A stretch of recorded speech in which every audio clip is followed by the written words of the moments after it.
തിരുവനന്തപുരവും തൃശ്ശൂരും വടകരയും കഴിഞ്ഞാൽ കേരളത്തിൽ ഏറ്റവും കടുത്ത മത്സരം നടക്കുന്ന അല്ലെങ്കിൽ നടക്കാൻ പോകുന്ന ഒരു മണ്ഡലം കൊല്ലമാണ്. അതുകൊണ്ട് എനിക്ക് വേണ്ടി രമണൻ ഗോദായിൽ കിടക്കുന്നതാണ്.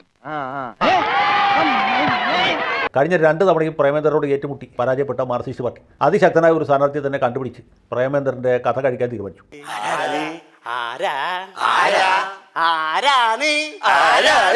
അവസാനം നല്ലൊരു സ്ഥാനാർത്ഥിയെ കണ്ടിട്ട് അത് കൊല്ലം MLA-യും പ്രമുഖ സിനിമാ നടനുമായ മുകേഷാണ്. എന്നാലും എന്റെ പൊട്ട നീ ഇതെങ്ങനെ? ഞാൻ ട്രൈ ചെയ്തിടാ. പോളിംഗ് ശതമാനം കുറഞ്ഞത് UDF-ന് തിരിച്ചടിയാകുമെന്ന് കൊല്ലത്തെ LDF സ്ഥാനാർത്ഥി M മുകേഷ് പറയുകയാണ്.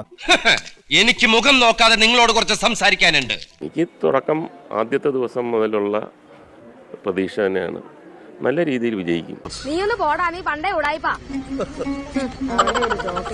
കഴിഞ്ഞ തവണത്തേക്കാൾ ഒരു 7% പോളിംഗ് കുറവാണ്. 65,000-ഓളം വോട്ടർമാർ കുറച്ചാണ് പോളിംഗ് ബൂത്തിൽ എത്തിയത്. മന്ത്രിമാരൊക്കെ തന്നെ കൊള്ള നടത്തിയതിന്റെ അടിസ്ഥാനത്തിലാണ് കേരളത്തിലെ ജനങ്ങൾ സഹികെട്ട് കിടക്കുകയാണ്. അത് ഏതെങ്കിലും രീതിയിൽ നമുക്ക് LDF-ന് തിരിച്ചടിയാവുന്നുള്ളൊരു കണക്കൂട്ടലുണ്ടോ? ആ വോട്ട് മുഴുക്ക UDF-ന്റെ.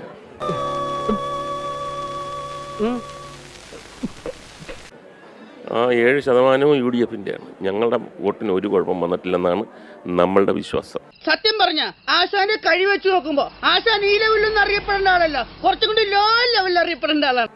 ഈ കൊല്ലം മണ്ഡലത്തിലടക്കം ഭൂരിപക്ഷം നേടുമെന്നാണ് UDF-ന്റെ അവകാശവാദം.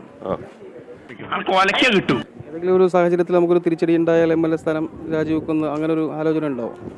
നിങ്ങൾ അങ്ങനെ ഒരു വർത്തമാനം അല്ലല്ല, നിങ്ങൾ എന്തോ മനസ്സിൽ വെച്ച് പറയാണല്ലേ. MLA സ്ഥാനം രാജിവെക്കുന്ന അങ്ങനെ ഒരു ആലോചന ഉണ്ടാവും? നിങ്ങൾ ഒരു ഐഡിയ ഒന്നും കൊടുക്കരുത്.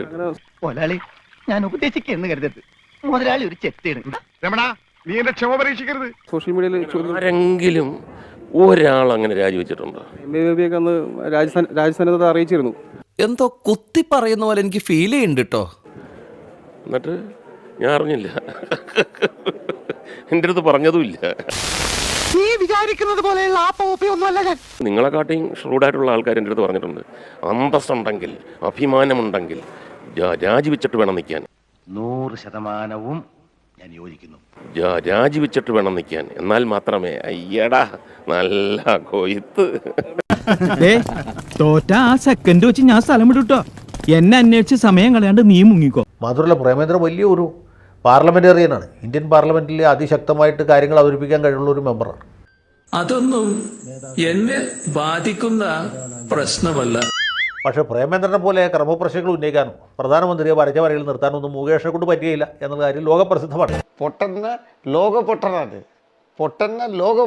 മുകേഷിൻ്റെ ആരാധകർ പോലും അദ്ദേഹത്തിൻ്റെ പഴയ ഭാര്യമാരടക്കം ഒരാളും ഞാനീ പറഞ്ഞതിനെ എതിർക്കുകയില്ല എന്നാണ് എൻ്റെ വിശ്വാസം. ഇത്രയും വലിയ ഗതികെട്ടവൻ ഈ ലോകത്ത് വേറെ ആരെങ്കിലും ഉണ്ടാവും എൻ്റെ കർത്താവേ. ഏതായാലും ബേബിയെ തോൽപ്പിച്ചു, ബാലഗോപാലിനെ തോൽപ്പിച്ചു, ഇനി മുകേഷിനെ കൂടി ഏറ്റുമുട്ടുന്നു. ഇനി കുഴപ്പമായി എന്നാ തോന്നുന്നത്. എന്നാ പിന്നെ അനുഭവിച്ചോട്ടോ.